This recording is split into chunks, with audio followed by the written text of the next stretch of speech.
The Patriot is a 1986 action thriller about an ex-Vietnam vet asked to serve his country once again to prevent Armageddon. Directed by Frank Harris, The Patriot stars Greg Henry, Michael J. Pollard, Jeff Conaway, and Leslie Nielsen.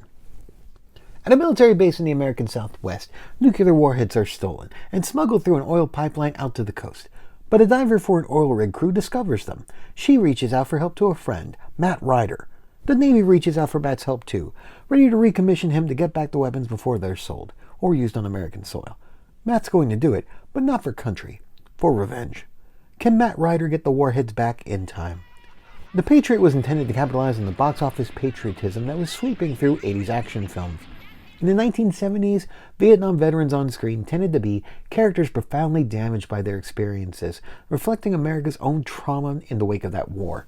By the 80s, America was ready to win again, and a new kind of patriotism emerged. A patriotism that recognized the fallibility of leaders, but lionized the men who followed the orders.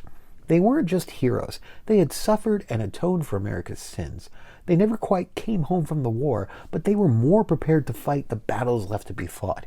So that's the train that Frank Harris was trying to hitch his movie onto. As a thriller, The Patriot has all the ingredients, but they're not lined up to build or escalate the story. The audience knows who the bad guys are pretty quick, so they're left to hang out with the hero and wait for him to catch up. Before long, all the scenes on the way to the showdown seem like a delay, and make the movie feel even longer than it is. Greg Henry made his debut in the 1976 ABC miniseries Rich Man, Poor Man, Book 2, and had become a reliable character actor in Hollywood by the time he was cast in The Patriot. He plays Matt Ryder as a true anti-hero, a soldier who put down his gun because he felt the hunger of it becoming too strong to control, and distanced himself from society because he's too damaged to fit in. Henry brings real acting to the table, and minute 42, he delivers the kind of speech that Stallone tries to write for himself in every other film.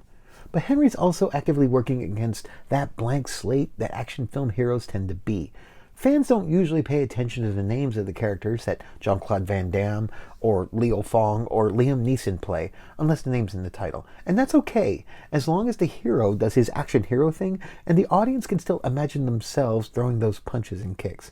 That's the part that Greg Henry falls short. He's a tough guy, he's even scary, but he doesn't sell it as a fighter, or a lover for that matter. The script doesn't do him any favors, although some of the actors rise to the occasion.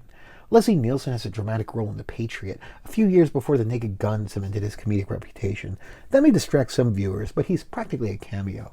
Michael J. Pollard plays Ryder's Navy buddy with connections. Pollard's skill and cherubic face made him a long-time in-demand actor, from Bonnie and Clyde to Tango and Cash.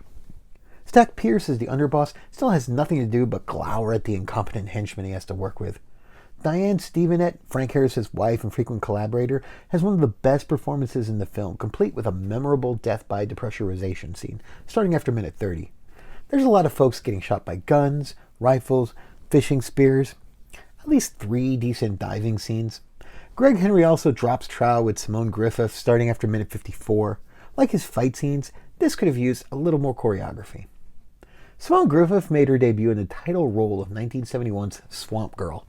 Grindhouse fans may also recognize her as David Carradine's navigator in the original Death Race 2000. The Patriot may not have turned Greg Henry into the next Chuck Norris, but his career didn't lose a step. He continues to be in demand as a character actor, playing a lot of tough cops, smart politicians, a lot of villains, and 2 different Star Trek aliens. If you're looking for the next Missing in Action or Deadly Prey, The Patriot will frustrate you, especially its ambiguous ending. By intent or not, this movie doesn't measure up to 80s action movie standards.